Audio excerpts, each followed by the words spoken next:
All right, welcome to our next class on CSE 103. Last week we talked a little bit about communism and how its influence is dependent on the evolution philosophy. Now we're going to continue. We left off talking a little bit about the money and how money is controlled. And we have, totally unknowingly to most people, we've lost all of our money. We're carrying around paper, and we all think we still have money. And we have been totally, completely robbed and don't even know it. It's absolutely masterful the way they did this by taking away the money and giving us paper. And this was all done, you can, if you missed that, watch the last class, but the Constitution or the government's very clear that money is a certain number of grams of gold or silver, real money. Well, we don't get that anymore. We get paper notes. If I said, Steve, I'll buy your truck, I'm going to give you an IOU for $8,000. I give you the IOU and you give me the truck. And you walk around thinking, man, I've got $8,000. No, you have an IOU for $8,000, right? And all of the Federal Reserve notes that we have are IOUs. They are not money. But boy, have we been duped into that one. Okay. Mondex is a corporation that is probably going to be one of the one of the key players in the end times here toward the mark of the beast. Monetary and Dexter. This is what it is. It's a combination of these two words. It's how they chose the name Mondex for their corporation. Webster's Dictionary defines monetary as pertaining to money and Dexter as belonging to or located on the right hand. If someone is ambidextrous, what does that mean? They can use both hands, right? Dexter as relating to the hand. The word ambidextrous means able to use both hands, and Dexter means pertaining to the right hand. So MasterCard has 51% ownership of Mondex. Of course, MasterCard is one of the biggest credit card companies there is. Now think about how the sequence here. You go to the store, you buy something from the store, they scan it over the scanner. It's all done electronically. Then they swipe your MasterCard. A phone call is made. Does this guy really have money? Comes back, yeah, he's fine. Go ahead, accept it. And the store must pay somewhere between 2 and 4% to MasterCard of the purchase. If you buy something for $100, MasterCard makes either $2, $3, or $4, depending on what arrangement they have set up. And they didn't do anything except guarantee that the card was good. And they have pretty high fraud rate, which I'm sure some of their interest, plus the person's going to pay interest on that card. So not only is it the interest you pay on your MasterCard, every time you purchase, the store must pay 2 or 3 or 4 or 5% to MasterCard just for the privilege of letting you do that. That gets to be an awful lot of money if you buy something. We bought a car once, not a new car, we bought a used car for my wife on a credit card.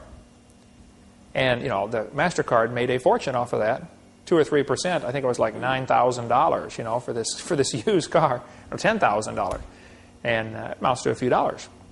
It's just one transaction. So the same phone call. It didn't cost them much of anything. One of the leaders, Robin Kelly, said, "This is the final stage in becoming a global reality," said Robin Kelly of Mondex International. "With MasterCard's backing, there's nothing to stop Mondex now from becoming the global standard. You need to keep an eye open for smart cards. They are coming next. You guys in the military already have a Mark card, which has an enormous amount of information in there. It's a little computer circuit built right into a card. You got yours with you? You got to have it with you, right? Steve, you got yours? That little Mark card.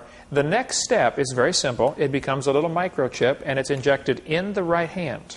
I met last night. I was in Little Rock, Arkansas, and I met with, this morning I was in Little Rock, but I met with Carl Sanders. Carl Sanders has been a friend of mine for years. He is one of the guys who helped invent the little microchip. And he travels all over and speaks on this topic. He's a Christian and shows people, look, folks, we are very close to the coming of the Lord.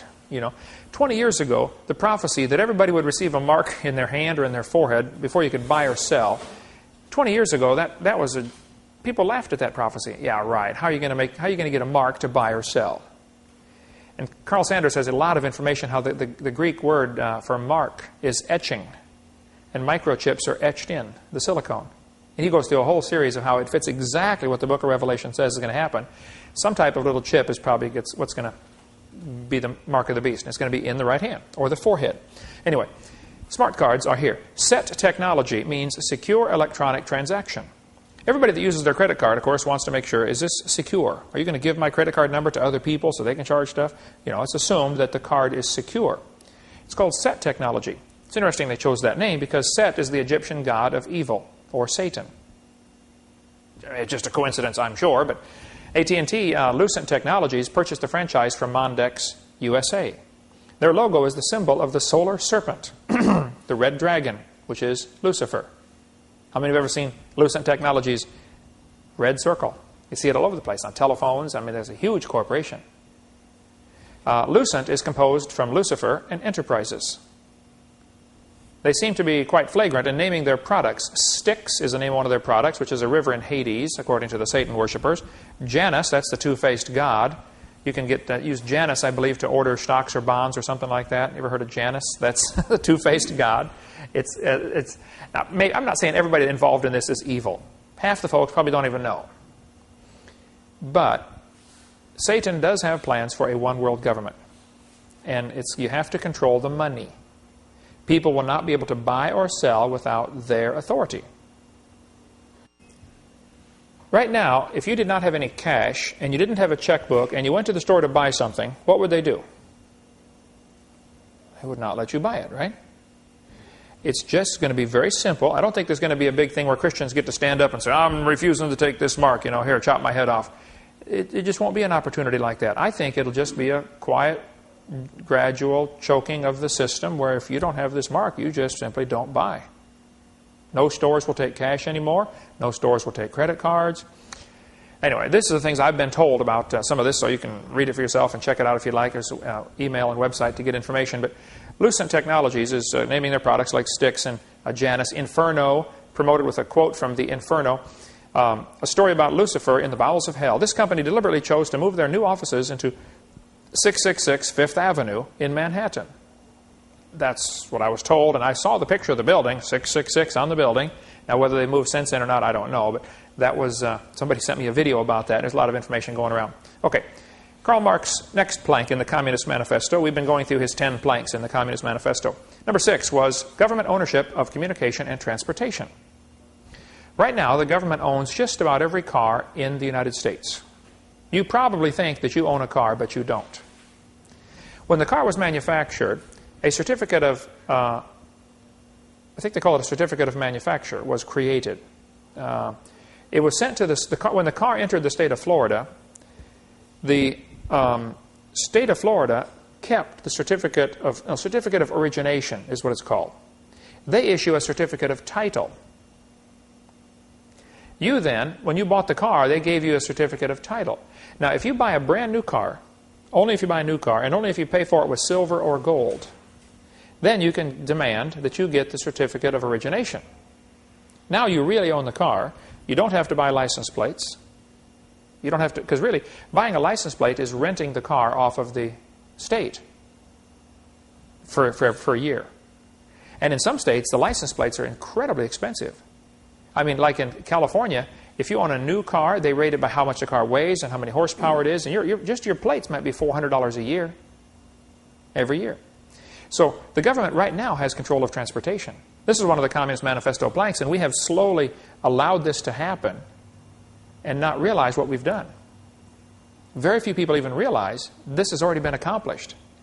The goal was to accomplish all these things with the least amount of waves, and so the fewest possible people understand what's happening. And it has worked. Government ownership of factories and agriculture. And there's been an enormous amount of work in that. There's stories told of, there are so many agricultural agents that are regulating these farmers. The farmers are under so many regulations. They have to get their agent to tell them, what can I plant this year? Is it okay if I plant corn this year, please, please? I'd like to plant corn. No, there's too much corn on the market. Why don't you plant soybeans this year? They tell them what to do. Two government agents were meeting one morning, and one of them was crying. And his friend said, what are you crying about? He said, my farmer died. They have about one farmer per agent. There are that many agents out there. It's unbelievable what's happening. And more farmers are finding it more and more difficult to keep going under all the bureaucratic regulations. So small farmers are going out of business, and they're selling out to the huge co-ops, and there are gigantic farms being created, just like they have in the Soviet Union for years. Now, in the Soviet Union, the efficiency is real bad. If they bring in, if they plant and if they harvest 100 bushels of corn, only about 10 or 15 bushels makes it to the store. There's so much waste. I mean, this is all a communist system over there, and the guys who's plowing the field, he doesn't care. He's trying to get in his 8 hours. He could care less about that field, okay? If it's tractor's low on oil, oh well, tough. It's not my tractor, it's the government's tractor. Private property ownership is the only way things like this can possibly work. So, Communist Manifesto, plank number 7, was government ownership of factories and agriculture. And it's really pretty incredible how far along this has already succeeded in America, where they tell the farmers what they can plant. They now have satellites up in Europe, or satellites all over the world, but they're spying on farmers to see if they have more cows than they're allowed to have, or more sheep than they're allowed to have. They can actually count them from the satellites. Oh, you're cheating. You've got more than you're supposed to have, or you're planting more stuff than you're supposed to have. We have just about lost this battle, folks. Number 8, his goal was government control of labor. The union movement began. Of course, there was a good cause for the unions, because the factories were cruel and ruthless, and child labor laws and all sorts of things. So there's a real tough call here of who's right and who's wrong. But in general, the union's mentality is, we're going to tell you what you have to pay us.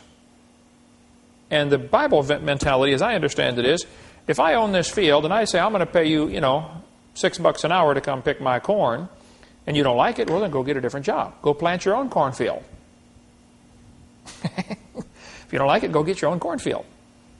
But see, the union's mentality is very different. When I was up at General Motors in the union, it was so frustrating to me, because I was on an assembly line job, we built middle-sized trucks like they use for dump trucks and school buses and that size, the C60, C70 series at General Motors. The truck comes down the assembly line, and we would do our job to the truck, and sometimes the line would break down. There were people who would deliberately break the line down just because they wanted to go take a coffee break.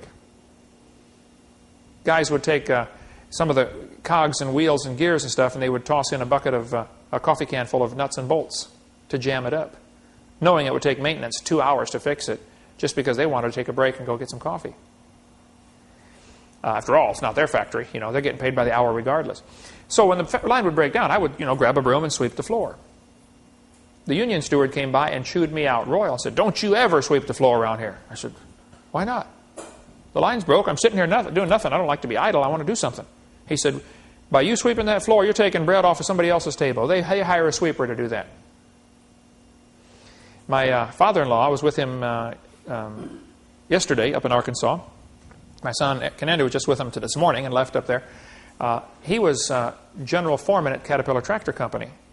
And the stories he can tell would just curl your hair, the stuff they would have to do. They have to hire like 5 people. If they really need 3 people to do a job, they have to hire 5. Because absenteeism is so incredible. Because the union knows, the people know, hey, they can't fire me without real red tape going through. One of the guys that swept the floor at General Motors when I worked there up in Truck and Coach Building 6, his name was Red. We called him Red, big, tall, red-headed fella. He only worked 3 days a week. He would call in sick at least 2 days a week. I mean, for the whole 2 years I was there. I said, "Red, why do you work 3 days a week?" He said, "Well, I just can't quite make it on what they pay me for 2. That's his thinking. Well, okay. You can't help a fellow like that, Okay.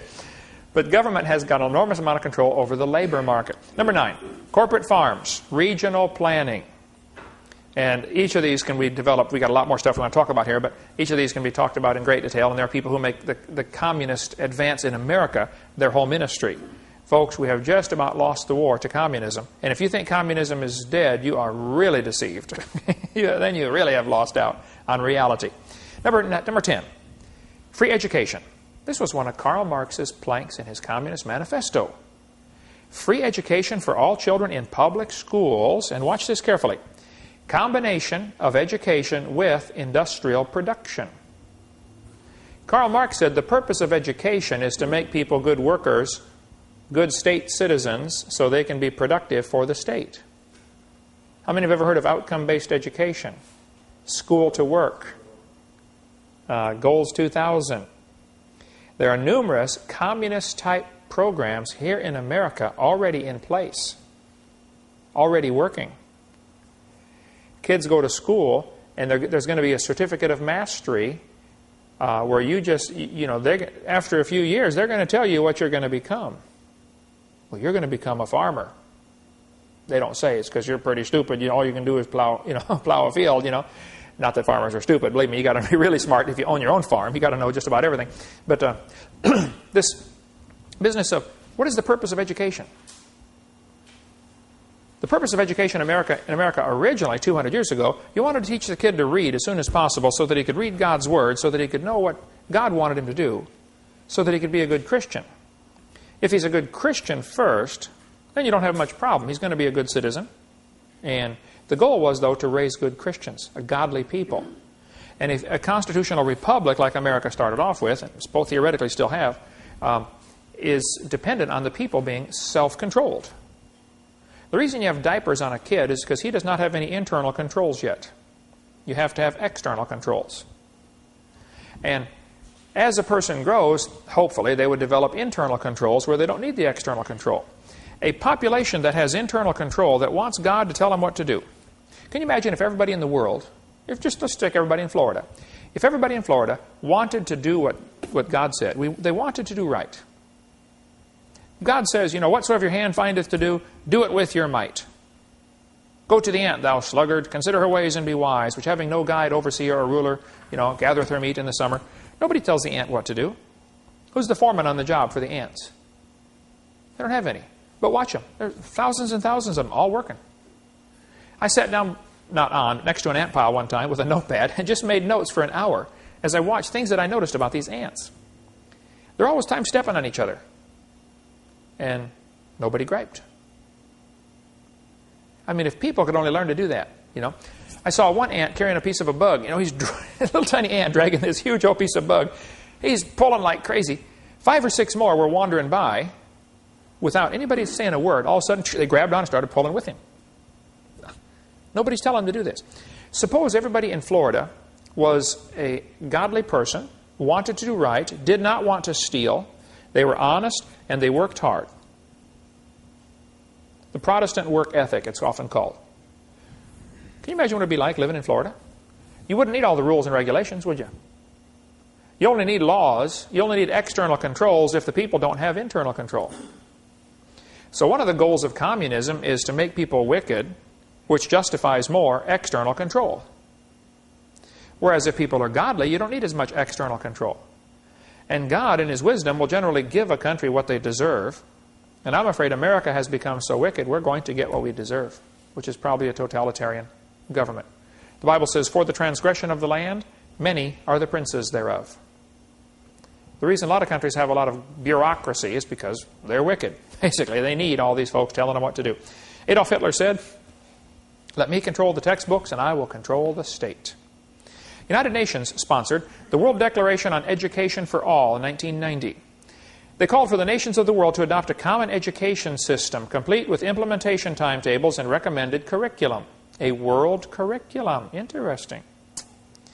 In our own nation, Goals 2000, School to Work, and the elementary and secondary diapers as profiles of learning, now before Congress, are totally consistent with the One World Government recommendations of the 1990 UN Declaration. That's what Alan Quist said, Minnesota House Representatives. John Dunfree in the Humanist magazine said in 1983, the battle for humankind's future must be waged and won in the public school classroom by teachers who correctly perceive their role as proselytizers of a new faith that will replace the rotting corpse of Christianity. There is a real battle going on. And they decided 200 years ago the place to fight this battle is in the public schools. They figured we would slowly take over the public schools, take over the curriculum, take over the teachers, take over the teachers' colleges. It started with the teachers' colleges. Some people got in key positions in colleges that teach teachers. And then they train them with this humanist thinking, and this spreads on then, and it has permeated our system. Okay?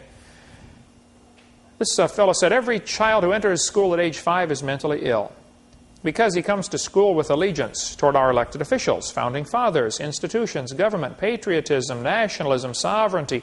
All these prove the child is sick because the well individual is one who has rejected all those things and is what I call the true international child of the future. David Pierce at Harvard University said that. In other words, if you love your country, you're mentally ill. You need help. If you believe in obedience to authority, well, you're sick. You need help, you know. A well child has rejected all these things. He's rejected the founding fathers. You know, it's interesting. Go pick up some history textbooks today. Go to the public school, get some history textbooks, and see how much you see about George Washington, Patrick Henry, some of the founding fathers of our country, and see what they say about them. The Gablers have done enormous research on this. Mel Gabler in Longview, Texas. They'll have books and books on this topic. Sometimes textbooks will have a whole page on Marilyn Monroe or Charles Manson and one sentence on George Washington in a history textbook. And they try to make the founding fathers look bad every way they can. Social science book from HBJ, Harcourt Brace Jovanovich Corporation, said, any child who believes in God is mentally ill. That was used in a textbook. Charles Potter said in the Humanism, A New Religion magazine, 1930, education is the most powerful ally of humanism, and every American public school is a school of humanism. What can the theistic Sunday school, meeting for an hour once a week and teaching only a fraction of the children, do to stem the tide of a 5-day program of humanistic teaching? Here we see, clear back in 1930, they were going to try to use the schools to teach the kids humanism 5 days a week, 6 hours a day. John Patterson said, as a matter of fact, creationism should be discriminated against. No advocate of such propaganda should be trusted to teach science classes or administer science programs anywhere under any circumstances. Moreover, if they are now doing so, they should be dismissed. In other words, fire them if they're a creationist. An Iowa professor said, you should fail any student, no matter what the grade records indicate, if the professor discovers the student is a creationist. Furthermore, if the student's department should have the rights of retracting grades and possibly even degrees if the student becomes a creationist later. Wow, he's real open-minded about the subject, isn't he? Mr. Yefremov, David's dad, David does our video editing here. David's dad came to my house a couple years ago and laid his diploma on my desk. He's from Ukraine. He said, Dr. Hovind, here's my high school diploma. I thought, yeah, you got 5 kids, 2 in college, you know. Why are you handing me your high school diploma? But I didn't say that to him, you know. He said, you don't understand. When I was in Ukraine, my senior year in high school, he said, I had good grades. Here's my grade card. He showed me. Over there, they give them a 1, 2, 3, 4, 5. 4 and 5 is, you know, B's and A's. It was all 4s and 5s. He said, I had good grades. I said, yeah, I see that. He said, but we took a quiz or test before we can graduate. And one of the questions on the test was, do you believe in evolution? I said, no. They refused to let me graduate. I spoke last week in 4 different churches in Denver, 4 different Russian churches in Denver, Colorado. And I asked the folks, is it true? And most of them are, you know, first-generation immigrants straight from Ukraine or Russia. They've been here 8 or 10 years, most of them. I said, is it true that in Russia or Soviet Union they would not let you graduate from high school if you didn't believe in evolution? They said, oh yeah, that was common. A bunch of them raised their hand. I couldn't believe it. You don't believe in evolution? Sorry, you can't graduate. I guarantee that same type of discrimination is here in America. Now, it's a little more subtle, but there's an awful lot of people. The guy I did the debate with in Ocean Springs, Mississippi, 2 weeks ago, he and I debated 2 evolutionists. He was a PhD candidate, excellent grades all the way through. They refused to let him get his doctorate because he was a creationist. His doctorate in biology. Kicked him out of the program. I'd have sued him if it was me. I wouldn't have hesitated, okay? That's discrimination. But it happens. And we've got, when we get to question and answer session, video number 7 of my series, we'll show you some of the people that I have met who have been discriminated against, or people who I've talked to or heard about, who just because they were creationists lost their jobs, lost their educational opportunities, lost government grant money. It's incredible. The communists learned years ago that they can get a few rich folks like Rockefeller particularly, and some others, to use their grant money as a means to advance the cause of communism. See, they will, it's manipulative. They will say, oh, we're going to do a study on such and such, and here we will grant you $2,000 or $20,000 or $100,000 to study this. as long as it goes along with the evolution thinking. What do you think NASA is doing? How much of the NASA budget goes to try to prove life on other planets? Or how much of government funding goes to prove evolution? What if you suggested that we maybe have a grant to try to prove creation? Or to try to prove the biblical account of the flood? It wouldn't go very far at all, would it? Mr. Yefremov was finally sent his diploma 35 years late, because he did the voiceover on my first edition of my Russian series, sent the tapes over to his home country. The government officials there in his town watched the tapes and says, "Wow, this is one of our boys from our town. That's Eugene on there. Oh, we got a boy from our town, went to America, became a movie star. Send him his diploma." So they sent his diploma 35 years later. This book here, Des Griffin from Oregon, writes prolifically and extremely well-documented stuff on the New World Order. We sell this book. He's got lots of other books. There's his phone number here on the screen. But if you want to get a hold of this one or any of the other stuff, if you want to really get into the study of the New World Order and how money ties in. Remember, the Bible says, love of money, root of all evil. Boy, it sure is too. I've decided, like many others, I love my country, but I fear my government.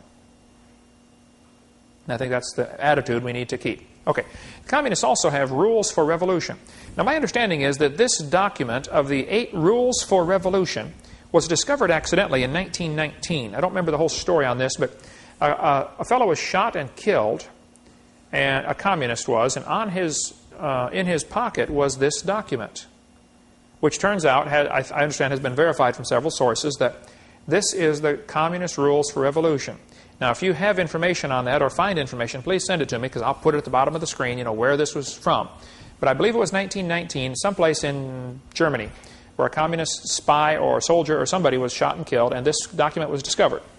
Regardless of its authenticity, the concept is certainly correct. Here's what they plan to do. Number 1, corrupt the young. Take a look around America, see how things are going. Number 2, break down old moral virtues. Things are now shown on TV that you would have stormed the Capitol 20 years ago. I mean, if somebody, Elvis Presley was not allowed on quite a few TV shows because he shook his hips. I mean, that was just taboo. That was just 40 years ago. We've come a long way, and it's been downhill. All right?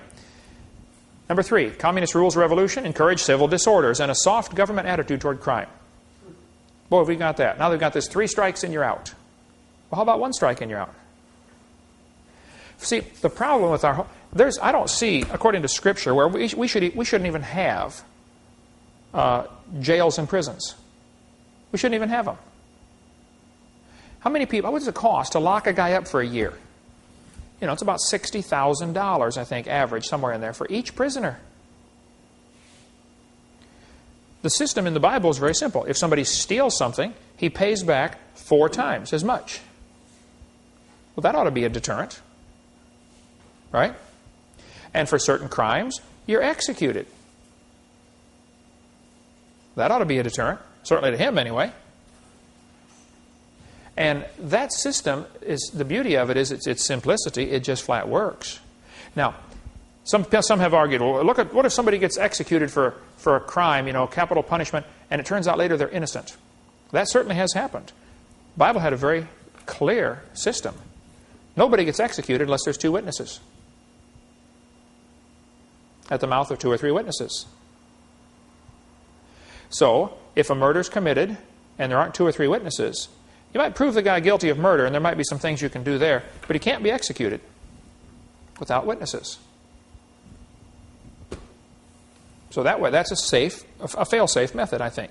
And Ray Comfort in California, my crazy friend, Ray Comfort, has a great message on that. You can get a hold of raycomfort.com and get some of his. He's got tremendous messages on. You never met him, have you, Eric? You need to go out there and meet him. Next time you're in Southern California, you've got to meet Ray Comfort. The guy's...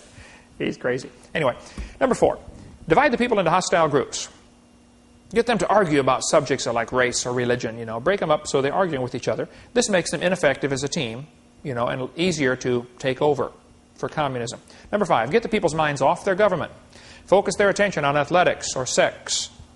You know, in 1896, the first Olympics, only 311 athletes participated. How many channels right now? Let's say you're flipping through the channels and there are, 40 channels on a cable program. How many of those channels are devoted to athletics or sports of some kind? 4, 5, 6 whole channels just for sports? We've gone nuts on sports. Now, there's nothing wrong with sports necessarily, but the sports is a distraction. It's a tool to keep us distracted where we don't think about what's happening in our government. And it's working very well. Here's an advertisement for a 50-inch TV. It said, "Football is a religion. Build a nice church." And this is the attitude some folks have. Okay, number 6. Get control of all the media, like CNN, the Communist News Network, with Ted Turner and Hanoi Jane. And praise God, I understand she's been saved. That's great, okay? Thrilled for that. Ted needs it. Ted needs it also. But controlling the media, can you imagine if you were told 60 or 80 or 100 years ago, your job is to get control of all the newspapers in America? Well, how would you do that? Well, they decided what they could do. The communists had a meeting, or the one world-minded folks had a meeting and said, you know, they looked at all the newspapers in America. Everybody was independently owned. And they said, you know, there's 25 key papers. If we can gain control of these 25 papers, we can probably either put the others out of business or cause them to have to merge with us or gradually buy them out, you know, competition. Rockefeller hated competition. He said competition is a sin. That was his attitude toward it. Rockefeller with Standard Oil had, I think, a 90% monopoly of gasoline sales in America before the government made him break it up, broke up the monopolies. You studied that in history class. Rockefeller would go into a town, and if there were 10 gas stations, he would buy as many as he could, hopefully at least 6 or 7 or 8 of them. There was always a few, 2 or 3, that just refused. You know, this was my granddaddy's, you know, station, and we're not selling. I don't care what you offer us. We're not selling. Okay? So if gas at that time was selling for 20 cents a gallon, Rockefeller would tell all the stations in town, the ones that he owned in that town, I want you to sell it for 16 cents a gallon. Less than the cost of buying it. They'd say, boss, it costs us 17 cents to buy it. We sell it for 20. We make 3 cents. He'd say, sell it for 16 for the next 3 months. He would lose a lot of money for 3 months. What would happen to the other 3 stations? Go out of business. Now he owns every gas station in town. So guess what happens to the price? Up to 23 cents a gallon. You got to make the money back, you know, that we lost. I mean, that's the type of thing they did. And the government got involved, right or wrong, I don't know, but they did, and tried to break up some of these monopolies. Okay, David Rockefeller of the Rockefeller dynasty, Grandpa John D. Rockefeller was the one who started this. John D. Rockefeller, if you read the story about John D., it'll just blow your mind. The guy lived to be 90 years old, but 90-some years old. He, absolutely ruthless man in many ways, particularly in business. But he started this Rockefeller dynasty by selling oil as medicine. Hey, take a spoonful of this crude oil, you know, drill it out of the ground. Drink a spoonful of oil, make you live longer, you know. Snake oil salesman. And developed a huge monopoly, a huge amount of money selling oil. That later led right into our modern medical movement. The AMA, the medical profession, is tied in strongly with the drug cartels, which is tied in strongly with the Rockefellers. And it all goes back to money. Anyway, let's read what he says here. Rockefeller is an international billionaire, a humanist, a CFR kingpin. That's the Council of Foreign Relations, okay, the kingpin. He's a founder of the Trilateral Commission, a world order godfather, and in all probability, the high school graduate voted most likely to be hanged for treason. He voiced his praise of the controlled U.S. media for keeping their oath not to divulge the globalist plans to the public. Speaking to his fellow conspirators at a meeting in 1991 in Baden, Germany, one of the famous Bilderberger meetings. How many have ever heard of the Bilderbergers before? Okay. This is a group of folks, they meet once a year to lay plans for how can we gain more control of the world. Rockefeller said, "We are grateful to the Washington Post, the New York Times, Time Magazine, and other great publications whose directors have attended our meetings and respected their promises of discretion for almost 40 years. He went on to explain, it would have been impossible for us to develop our plan for the world if we had been subjected to the lights of publicity during those years. But the world is now more sophisticated and prepared to march toward a world government.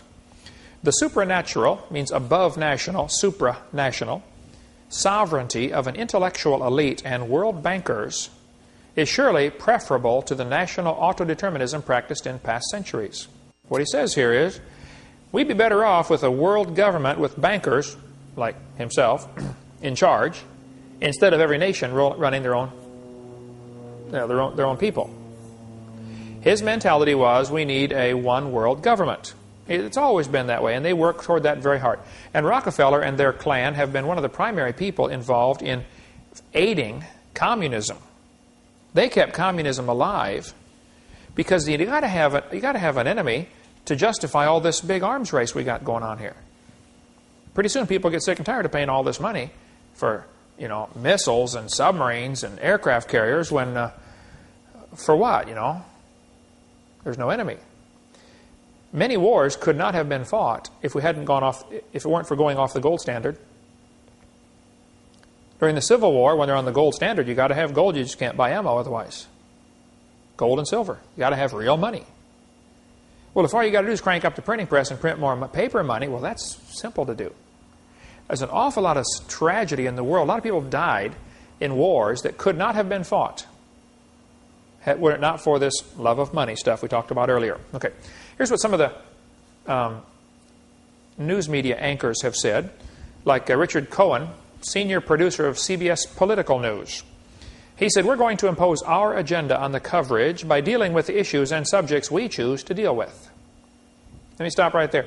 Anytime you see something in the news for quite a while that's really kind of stupid, like the O.J. Simpson thing, almost a year of all kinds of coverage on O.J. Simpson, anytime you see that, antennas ought to go up and you ought to think, okay, what are they trying to cover up? What they were covering up in that case was Bill Clinton's trying to give China most favored nation status and trying to give a Los Angeles port to China. They were going to allow the communist Chinese to have some property in Los Angeles.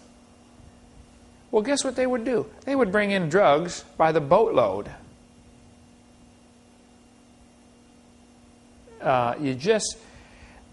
So many folks that have whole ministries dealing with what's happening, United Nations, and Chuck Baldwin does a great job on that. You heard me on his program the other day. He said, he can give you lots more information on this. Okay, here's President of CBS News, Richard Salant, former president. He said, our job is to give people not what they want, but what we decide they ought to have. Manage the news for them, just like in the Soviet Union. The New York Times is deliberately pitched to the liberal, that's socialist, point of view. New York Times, certainly a liberal paper.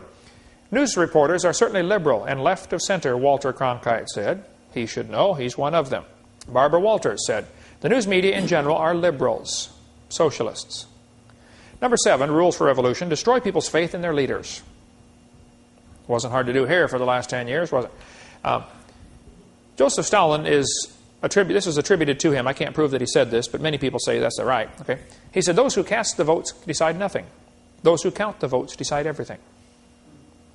A man spoke here in Pensacola at the Shoney's Inn, out Highway 10, Interstate 10, and by Shoney's restaurant. He spoke several years ago on voter fraud. I went out to hear him speak. He said that they had gone, during the primary, when Pat Buchanan was running to be presidential candidate, they suspected voter fraud because every place the votes were hand-counted, Buchanan won. If the computer counted them, Bob Dole won. So he said that they went to some place where they have these voting machines. After the primary's over, Bob Dole won, and then lost the presidential race. They went to this place and they got 10 ballots and marked them all. Pat Buchanan, Pat Buchanan, Pat Buchanan. Fed them into the machine. 6 of them registered for Bob Dole.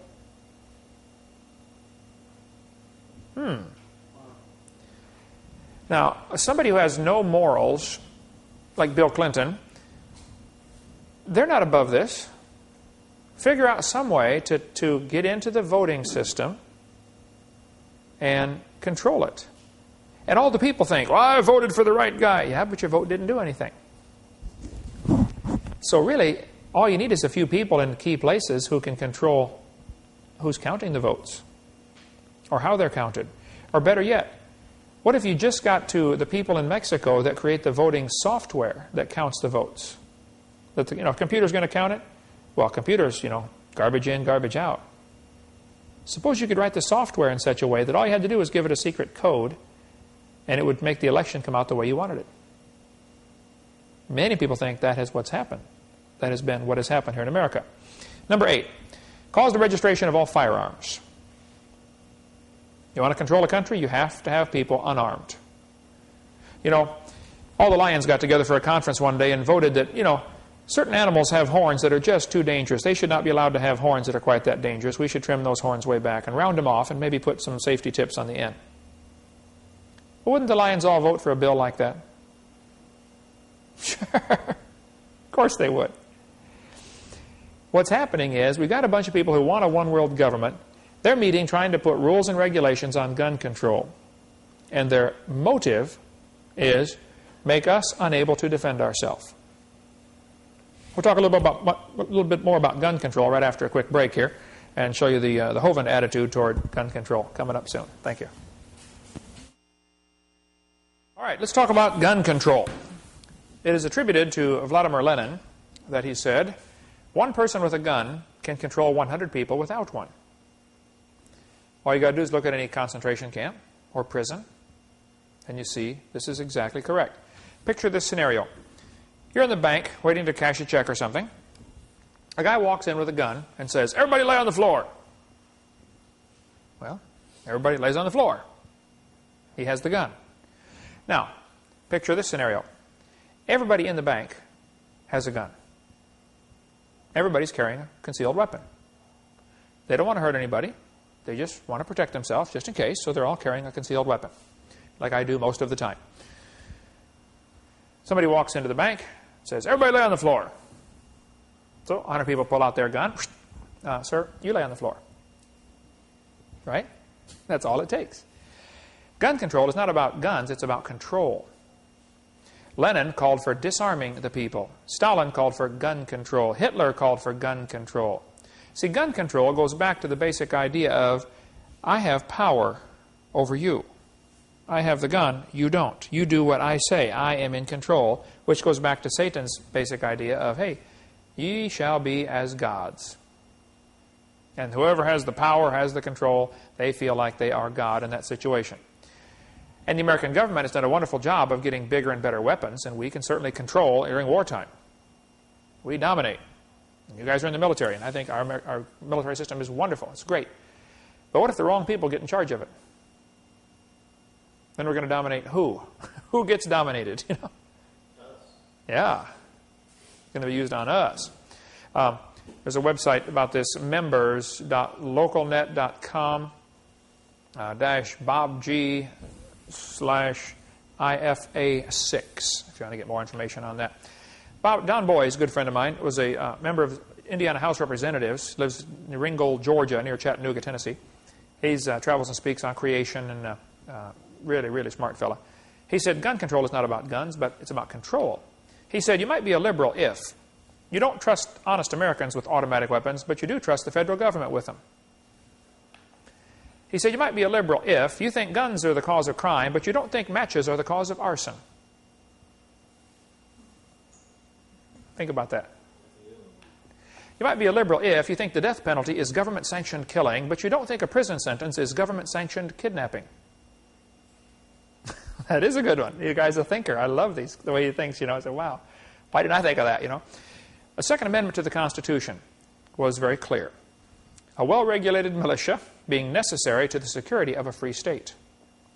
The right of the people to keep and bear arms shall not be infringed. So if Congress passes a law that bans people from owning machine guns, that law is null and void. It is a violation of the Second Amendment. A law is null and void from the moment it is passed if it violates the Constitution. So you don't have to wait until it's proven unconstitutional. It's unconstitutional right away. You cannot violate the Constitution. So no matter what laws they pass, it doesn't matter because the Constitution takes precedence over all of this. The purpose of the Second Amendment was not so we can go duck hunting. It's so we can protect ourselves from our own government if need be. I saw the videotape of a lady testifying before Congress. They were debating about gun control. She sat there in front of all these guys, you know, these senators who wanted gun control. And she said, I was in the restaurant in Texas when the man came in shooting people. Was that Luby's restaurant? Yeah. She said, I was in there with my mom and dad. They were having their 40th anniversary. Dad had taken mom out for 40th anniversary dinner. The guy came in, began shooting people, shot my father in the head. He was laying there dying, and my mom was holding him in her hands, and the guy's still going around shooting people. And I said, Mom, he's not looking. Let's get out of here. And we had a chance to escape. So I grabbed Mom, pulled on her, and said, let's go, Mom. And she said, I ran out the door. I turned around and realized Mom hadn't come with me. The gunman went over, shot my mom point blank in the head, and killed her. She said, I'm not mad at the guns. She said, and you guys are debating on gun control. Please do not vote for any gun control. We don't need gun control. We need criminal control. She said, we need guns in America. The purpose of the Second Amendment was so that we can protect ourselves from you guys. And she pointed right to him. I thought, yay, somebody finally figured out why we have the Second Amendment. The purpose of the Second Amendment is the last defense if the government goes bad. The Founding Fathers were sharp. They had just come out under the rule of King George. And the only way to keep government in line is for government to fear the people. See, if the people fear their government, you now have tyranny. If the government fears the people, you can have freedom. The government ought to be afraid to pass laws and afraid to do things that are unconstitutional because there's too many patriots out there that love their country and love their freedom. Many animals that eat grass have big horns. What do you need horns for when you're eating grass? Does that help him eat the grass? No. All he wants to do is eat the grass, right? But the lion keeps jumping on his back. He doesn't have the horns to help him eat the grass. He has the horns to keep the lion off his back so that he can just eat the grass. We've always had guns around our house, lots of them, and they're always loaded. I didn't tell my kids, pretend like it's loaded. It was loaded. It is. An unloaded gun is just a club. And when I pick it up, if I got to shoot it, I want to be ready to shoot it. I don't want to say, hold on, sir, I got to find my bullets. Like Barney, where's my bullet? Man, they're in it. They're ready to fire. Pick it up, flip the safety off, and hit the trigger. And go, And there's guns everywhere. And my kids have grown up with that, and they started shooting when they were 3 years old. I wanted them to be good shots. They knew real well, don't touch that gun or Daddy's going to spank you, and you won't forget that one for a long time. I tell you when you can touch the gun, okay? I don't want to shoot anybody. Honestly, I don't. Never have. Hope I never have to. I have guns because there are some people that want to come, hurt my family. I just want to protect my family, that's all. I'm like the bull. I don't want to hurt anybody. I just want to eat the grass. But if you jump on my back, you're going to get it. Period. I think that's the right and godly attitude. As I understand Scripture, there are two kinds of wars, basically. There are wars of aggression, where you're trying to take over somebody else's property. That's wrong. Then there are wars where you just have to defend yourself because somebody else is having a war of aggression against you. Now, if you are the aggressor trying to take somebody else's land, you're wrong. Okay? They ought to shoot you. They have a right to shoot you. It's called self-defense. But if somebody's coming to take away my property or harm my wife or my children, I have a right to defend myself. That's a universal common sense law, the right to self-defense. And that's what guns are about. And gun control is going to be slow, gradual choking down where you no longer have the ability to defend yourself. The Lions held a conference to outlaw horns on animals. They said it was dangerous to allow these untrained animals to have such dangerous weapons. They cited examples where some animals had been accidentally harmed by horns. We need outlaw horns on the animals. Well, why would the Lions hold a conference like that, do you think?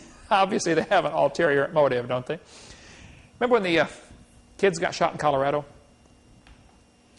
Right away, the liberal media jumped on the gun control issue, didn't they? Those kids broke 18 gun laws breaking into that school, or going into that school, shooting everybody. They violated 18 gun laws. Do you think 2 more gun laws would have helped? How about 10 more? Maybe 20 more?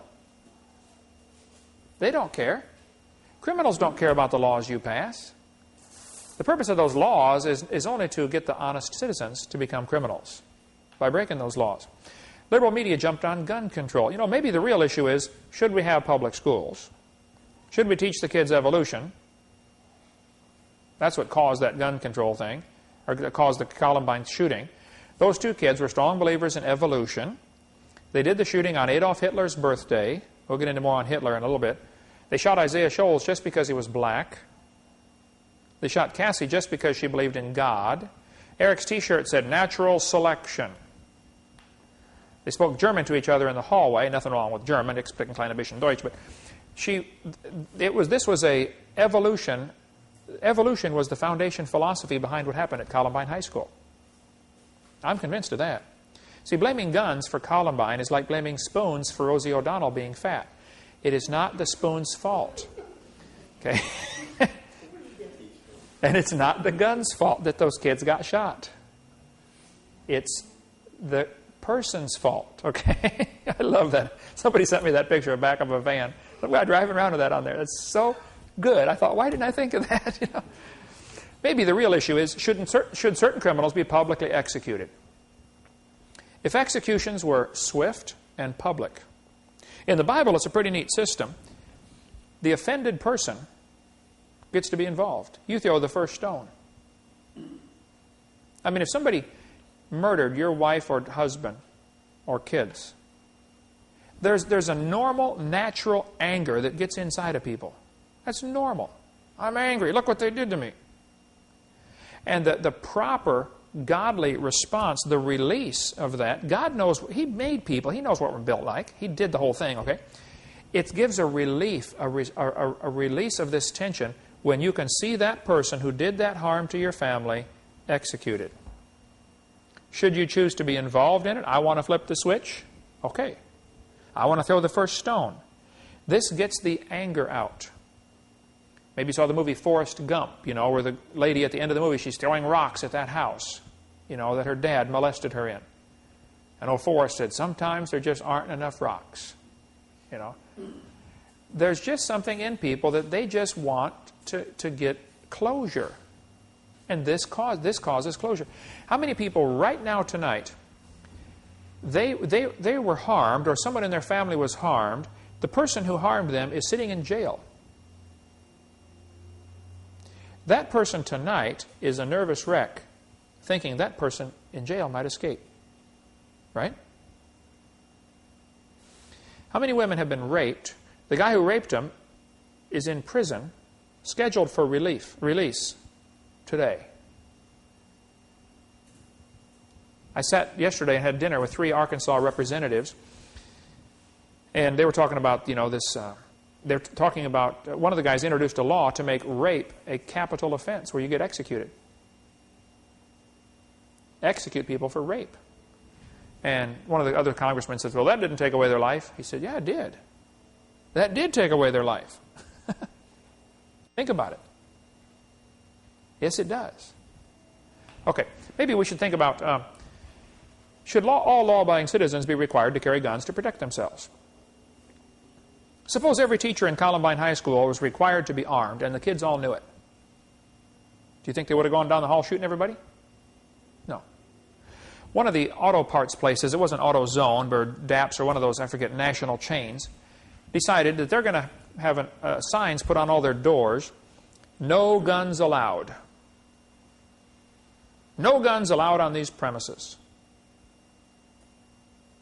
What does that sign say to a criminal? That says, rob me. Doesn't it? Duh. You don't need to be a genius to figure it out.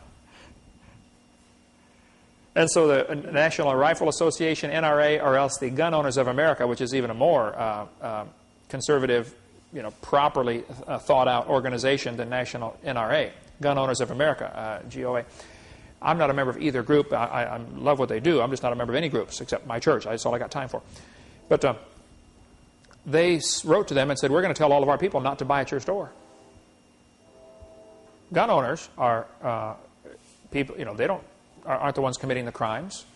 They're the ones wanting to defend themselves. They just want to eat the grass. They just have the horns just in case, That's all. Hitler is reported to have said, now I've taken some criticism over this quote because some people say, I searched Hitler's writings and couldn't find this. I cannot prove that he said this, okay? I've tried desperately to find the evidence of this. I've had some people tell me, oh yes, it's absolutely true. Hitler said that. Other people said, well, it hasn't been proven yet. Whether the quote is legitimate or not, I don't know. The philosophy certainly is, okay? It is reported that Hitler said in 1935, this year will go down in history. For the first time, a civilized nation had full gun registration. Our streets will be safer, our police more efficient, boy were they, and the world will follow our lead into the future. 1935. Janet Reno said, gun registration is not enough. She said, waiting periods are only a step. Registration is only a step. The prohibition of private firearms is the goal. Howard Metzenbaum, former senator from Ohio, said, what good does it do to ban some guns? All guns should be banned. Wait till Howard gets robbed a few times. He'll change his tune, right? Okay. Sarah Brady, you've heard of the Brady Bill? Sarah Brady said, our task of creating a totally socialist America can only succeed when those who would resist have been totally disarmed. You have to disarm your enemy. What's the first thing you do in war? You conquer somebody, you beat them, everybody surrenders. Take away their guns. Desert Storm. Thousands of Iraqis surrendered. Did they let them keep their weapons? No. You got a couple of Marines with machine guns can guard a couple of thousand Iraqis that are unarmed. Right? Bill Clinton, former President of the United States of America, people say, oh, why did you misspell it on there? Oh, no, it's not misspelled. He's a communist through and through, okay? Clinton's philosophy is certainly communistic. Hillary's worse. Clinton said, and we should, then every community in the country could start doing major weapons sweeps and then destroying the weapons, not selling them. The idea is to destroy the weapons. Australia had gun control. In the first 12 months after Australian gun owners surrendered their guns, this was a couple years ago, they surrendered 640,000 personal firearms. They were destroyed. Cost the government $500 million to destroy the guns in Australia. Homicides nationwide went up 3.2% after gun control. Assaults are up 8%. Armed robberies are up 44%. Well, I thought they took away the guns. How can you have armed robberies? Well, duh. You think the criminals are going to surrender their guns? Are you dumb in any other area? In the state of Victoria, homicides with firearms went up 300%. Figures over the previous 25 years show a steady decrease in armed robbery with firearms. There's been a dramatic increase in break-ins and assaults of the elderly since they banned the guns. What's the average criminal thinking? Let's see, nobody has guns anymore. Everybody's an easy target, right? In 1911, Turkey established gun control. For the next 6 years, 1.5 million Armenians, unable to defend themselves, were rounded up and exterminated, killed. 1929, Soviet Union established gun control. Over the next 30 years, 20 million dissidents, unable to defend themselves, were rounded up and exterminated. 20 million people. Do you know how many that is? Jews are prohibited from carrying firearms and ammunition according to a Nazi gun control decree in 1938. Germany established gun control in 1938. They had gun registration first. Now gun control. They decide who gets them. 1939 to 1945, 13 million Jews and others were unable to defend themselves and were rounded up and exterminated. Brian works in our ministry. He can give you lots of details on what happened here, but when the Warsaw Ghetto decided, they're killing us, let's go fight them. They only had like 5 guns. Most of the Jews had never touched a gun, had no idea how to use one. Only a few people even knew how to use them. They put up a horrendous fight against the Nazis, I mean, in an extremely lousy situation. They're going to get killed anyway. Go down fighting. Okay? China established gun control in 1935, and for the next few years, 20 million political dissidents unable to defend themselves were rounded up and exterminated. Guatemala established gun control in 1964. Over the next 16 years, 100,000 Mayan Indians unable to defend themselves were rounded up and exterminated. Uganda established gun control in 1970. For the next 8 years, 300,000 Christians unable to defend themselves were rounded up and exterminated. Cambodia established gun control in 1956. 1975 to 77, 1 million educated people unable to defend themselves were rounded up and exterminated. Defenseless people rounded up and exterminated in the 20th century because of gun control, 56 million.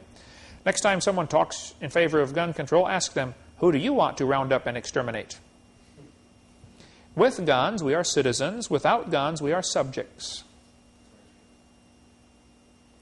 Our founding fathers were sharp. They said, look, you have to allow people to defend themselves. There are many people in our government who have a communist philosophy, whether they know it or not. They might not even know it. But they do have a communist philosophy which leads right to this idea, we really ought to take away everybody's guns. Only the UN should have guns because we can trust them. Oh, yeah, right. Okay. The plan is very simple. The communists have used this for years. You create a crisis, and then you bring in your solution. Hitler blew up the government building, the Reichstag. He blew it up himself, or had his people blow it up. And then he said, wow, look at this, terrorists. That means we need more gun control. Everything that happened at Waco and at Oklahoma City was all part of the same thing. It was purposely done to cause people to panic and give up their rights and establish more gun control. Long stories can be told about that, okay? Communist definition of peace is simply the absence of resistance. When everybody quits fighting, then we have peace. Surrender your guns and we'll be fine. Karl Marx, the father of communism, wanted to dedicate his book to Charles Darwin. He sent a copy of his book, Das Kapital, to Charles Darwin, and on the front page he wrote, dedicated to Charles Darwin from a sincere admirer, Karl Marx, 1873. Karl Marx knew full well communism couldn't survive without evolution as a philosophical base. I read somewhere, I don't remember, I think it's in The Long War Against God, Karl Marx, when he read Darwin's book, he wrote a letter to Engels, who supplied all of his money, because Marx was a loser, never worked a day in his life. He said, Engels, I just read this book by Darwin. This is perfect to justify our theories of communism. Well, all through his speeches, Karl Marx referred to evolution. Notice this. Marx often bowled over opposition with mountain-moving declarations of superconfidence. Historical evolution is on your side, he shouted to followers. Capitalism, brought into being by the laws of historical evolution, will be destroyed by those same laws. All you got to do is read through Karl Marx's stuff, and you'll see him referring to evolution over and over again. This was the philosophy. Comrade Stalin, communist, entered school. He went to a Christian school as a child. While still a pupil at the ecclesiastical school, Comrade Stalin developed a critical mind and revolutionary sentiments. He began to read Darwin and became an atheist. Now, Joseph Stalin read that book. That changed his life forever. Here he was going to a Christian school, became a communist, became a revolutionary, became an evolutionist. Missionaries have said, when they work in a country like China, when the communists came in and took over China, missionaries were all over China. They reported the first thing the communists came into the villages and did was start teaching the kids evolution. They didn't teach them communism, taught them evolution first. You got to have evolution first, and then you can teach them about communism. First you got to take away God, then put man in his place. Joseph Stalin killed between 60 and 100 million of his own people. You ought to read any of the books by Alexander Solzhenitsyn. I read the book Gulag Archipelago, Gulag. Gulag Archipelago. It's like 900 and some pages. Somebody said, Brother Hovind, I want you to read this book. It's great. I thought, yeah, right. I read 2 books a week as it is, and I'm swamped. I don't have any more time. I said, okay, I'll just read a few pages. I couldn't put it down. 900 pages just... This guy lived in the concentration camps. He was there for 15 years. He now, I think, is still alive, isn't he, in Vermont? He's getting pretty old. Alexander Solzhenitsyn has written extensively about communism, life under Joseph Stalin. Joseph Stalin's daughter became a Christian. Interesting. When the communists attacked Poland during World War II, see, Germany and Russia had an agreement that they wouldn't fight. Hitler had no plans of keeping that agreement because he thought the Slavic people were half Aryan, half ape. We'll show you in a minute about that. But when they attacked Poland, the Polish army put up an incredible, ferocious resistance. But they were just outnumbered and outgunned. It was just absolutely no chance of winning. But like Churchill said, sometimes it's better to fight when there's no chance of winning than to be slaves. It's better to see it coming a few years ahead of time, you know. But, hey, if it's too late, go down with the fight, okay? Suppose every Jew that was being captured to take off to the concentration camps had put up a fight and killed one Nazi or tried to kill one Nazi. Just suppose, you know. Maybe the outcome would have been a little different. They ended up slaughtering these Polish people, and they captured thousands and thousands of prisoners. They had 14,700 prisoners at one place, the officers in the Polish army. They said to Stalin, what should we do with them? We got all these 14,700 Polish officers. He said, execute them. They're Poles. They're inferior species. The Russians finally admitted this in 1993, but they did it clear back in 1942 or 41, 42. They took all these prisoners, Polish officers, put hoods over their heads, tied their hands behind their back, and then jerked them up as hard as they could and wrapped the rope around the hood. So the harder you pull down, the more you choke yourself. Took them out to the woods, Katyn Forest, and shot them in the back of the head. 14,700 officers. You say, oh, that's terrible. What about the Geneva Convention? The Geneva Convention says you can't do that. You've got to treat your prisoners a certain way. Well, duh. If you're a communist, there's no God. What motivation would you have to keep your word on a convention? If a lion makes a treaty with a lamb, should the lamb get excited? Hey, Mr. Lion, you promised you wouldn't hurt me. I got this piece of paper right here. Well, wait till the lion gets hungry and see how much that paper does. Okay? And here we got these idiots in our government making treaties with the communists, you know, SALT treaties and, you know, strategic arms limitation talks and stuff like that. Absolutely dumb. People have said, well, the communists, you know, they're hurting over there. The economy's bad. You know, we got to support their economy. Okay, well, let's buy their tanks and their battleships at 10 cents on the dollar. You got paid $40 million for that? We'll give you $4 million. Well, forget it, it's worth $40 million. Well, that's okay. When you get hungry, come see us. You can't eat that tank, you know. Pol Pot, dictator in Cambodia, executed 1/3 of his entire population. The movie Killing Fields is about this. It's a bad movie, but it truly depicts what happened. People were killed just because they wore glasses. Because he figured, oh, you wear glasses? You must know how to read. You're educated. That's what communism did to Cambodia. The guy that works at Camera America, a year ago, and I was in there one time. He may not still work there. I said, hey, he just had a slight accent. I said, where are you from? He said, Cambodia. I said, really? How'd you get to America? He said, I barely escaped. He said, everybody in my family was killed. Lost my mother, my father, my brothers, my sisters, my aunts, my uncles, my grandparents. I'm the only survivor. Here in Pensacola, working at Camera America.